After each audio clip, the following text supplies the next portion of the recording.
Hi guys, welcome back to trader stock. मेरा नाम है रिदान। तो आज का जो हमारा टॉपिक है वो है एडवांटेज ऑफ ऑप्शन ट्रेडिंग।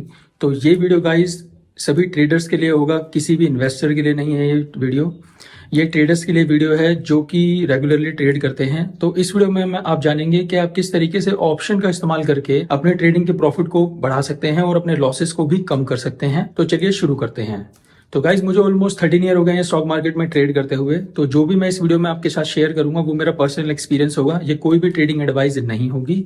तो सबसे पहला जो मेन पॉइंट होता है ट्रेडिंग का वो होता है कॉस्ट इफेक्टिव। तो ऑप्शन कंपैरेटिवली ज्यादा कॉस्ट इफेक्टिव होते हैं इक्विटी से।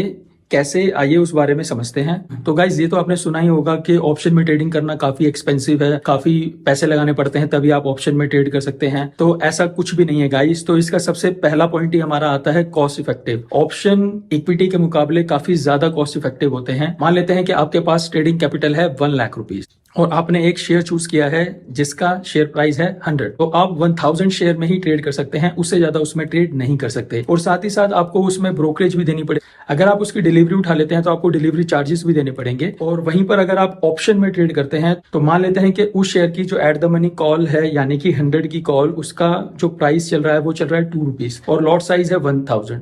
तो यहाँ पर ओनली आपको 2000 रुपीज ही देने पड़ेंगे, ना कि पूरे के पूरे आपको 1 लाख रुपीज। तो यहाँ पर आपका जो ये क्वेश्चन माइंड में आता है कि ऑप्शन में काम करना काफी एक्सपेंसिव है, काफी ज्यादा कैपिटल लगानी पड़ती है। ऐसा नहीं है, बस आपको अपने ब्रेन का इस्तेमाल करना है। सेलिंग में आपको जरूरत पड़ सकती है, पर अगर आप बाइंग करके चलें तो आपको इतनी जरूरत नहीं पड़ती है। सेकंड पॉइंट आता है रिस्क का। ऑप्शन में कंपैरेटिवली कम रिस्क होता है इक्विटी के। इस बात को भी समझने की कोशिश करते हैं। आपने 100 का शेयर था जिसमें आपने ट्रेड किया था, तो आप क्या करेंगे, आप उसमें एक टारगेट सेट करेंगे और एक स्टॉप लॉस सेट करेंगे। तो मान लेते हैं आपने 10 रुपीज का टारगेट सेट किया और 3 रुपीज का आपने एक स्टॉप लॉस सेट किया। बट ये जो स्टॉप लॉस होते हैं ये मार्केट आवर्स में काम करते हैं, ये ओवरनाइट काम नहीं करते हैं। यानी कि अगर कल मार्केट में गैप डाउन ओपनिंग हो जाए तो उसमें आप कुछ नहीं कर पाएंगे। बट वहीं पर अगर आप ऑप्शन में ट्रेड करते हैं वहां पर आपका लॉस जो होता है वो पहले से ही लिमिटेड होता है। यानी कि जो आपने वो 2000 रुपीज का ट्रेड लिया था उतने ही पैसे आपको देने हैं, उससे ज्यादा आपको पैसे नहीं देने हैं। और अगर मार्केट नेक्स्ट डे ओवरनाइट या फिर नेक्स्ट डे क्रैश भी हो जाती है या फिर वो शेयर का प्राइस काफी ज्यादा ओपन होता है तब भी आपको कोई ज्यादा लॉस नहीं लगेगा, आपको सिर्फ लिमिटेड 2000 का ही लॉस लगेगा। इस वजह से ऑप्शंस कंपैरेटिवली कम रिस्की होते हैं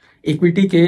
और स्टॉप लॉस भी गाइस, जब भी आप स्टॉप लॉस लगाते हैं तो आपने ये फील किया होगा कि पहले हमें स्टॉप लॉस की चिंता रहती है क्योंकि बार बार हमारे स्टॉप लॉस ज्यादा ट्रिगर हो जाते हैं। यहाँ पर क्या होगा, हम स्टॉप लॉस लगाना ही नहीं है, हम इस साइड से तो हम बच ही जाएंगे। हमें सिर्फ अपने अप साइड की तरफ देखना है कि कब हमारी जो कॉल है वो हिट करे और हमें प्रॉफिट हो। अब बात करते हैं रिटर्न की। तो ट्रेडिंग कर रहे हैं आप तो आपको रिटर्न तो चाहिए ही होगा। तो अगर आप इक्विटी में काम करते हैं तो आपका रिटर्न इतना नहीं आता है कंपैरेटिवली ऑप्शंस के। तो मान लेते हैं जो हमने अपना लास्ट एग्जांपल लिया था, तो हमने 100 का शेयर लिया था और मान लेते हैं कि वो 110 हो जाता है। तो यहाँ पर आपको, अगर आपके पास 1 लाख रुपीज थे तो आपको 10,000 का प्रॉफिट होगा। बट वहीं पर अगर आपने ऑप्शन कॉन्ट्रैक्ट बाय किया था जो कि 2 रुपीज का था, उसकी वैल्यू हो जाएगी 10 रुपीज। आपने 2 रुपीज की आप कॉस्टिंग लेस कर देंगे तो आपको वहां पर मिलेंगे 8 रुपीज। तो ऑलमोस्ट आपका 400% का रिटर्न होगा। यहाँ पर ओनली 10% का रिटर्न, वहां पर आपका 400% का रिटर्न। यानी कि आपने जो 2000 लगाए थे उसके मल्टीप्लाई बाय आपको 400% का रिटर्न वहां पर मिल जाता है। अब आती है बात फोर्थ पॉइंट की कि मोर स्ट्रेटेजिक अल्टरनेटिव। यानी कि ऑप्शंस आपको ज्यादा स्ट्रेटेजीज प्रोवाइड करते हैं कंपैरेटिव टू इक्विटी, क्योंकि आप इक्विटी में सिर्फ बाय कर सकते हैं या फिर सेल कर सकते हैं, इसके अलावा आप कुछ नहीं कर पाएंगे। बट ऑप्शन आपको काफी ज्यादा एडवांटेजेस दे देता है। जैसे कि अगर आपने एक at the money call buy की है तो एक आउट ऑफ द मनी आप सेल कर सकते हैं। उससे क्या होगा, आपकी जो कॉस्टिंग होगी वो कम होगी। तो आप डिफरेंट कंडीशंस, मार्केट कंडीशंस के हिसाब से अपनी स्ट्रेटेजीज को चेंज कर सकते हैं। तो इस तरह से भी ऑप्शंस आपको ज्यादा अच्छा लिबर्टी प्रोवाइड करते हैं कंपैरेटिव टू इक्विटी। तो होप करता हूँ गाइस ये वीडियो आपको इन्फॉर्मेटिव लगा होगा। अगर ये वीडियो आपको इन्फॉर्मेटिव लगा है तो प्लीज इस वीडियो को लाइक करें और मेरे चैनल को भी सब्सक्राइब करें। और अगर आपका कोई दोस्त है जो ट्रेडर है तो उसके साथ इस वीडियो को शेयर करें ताकि उसको कुछ हेल्प मिल पाए। मिलते हैं आपसे नेक्स्ट वीडियो में। Thank you so much.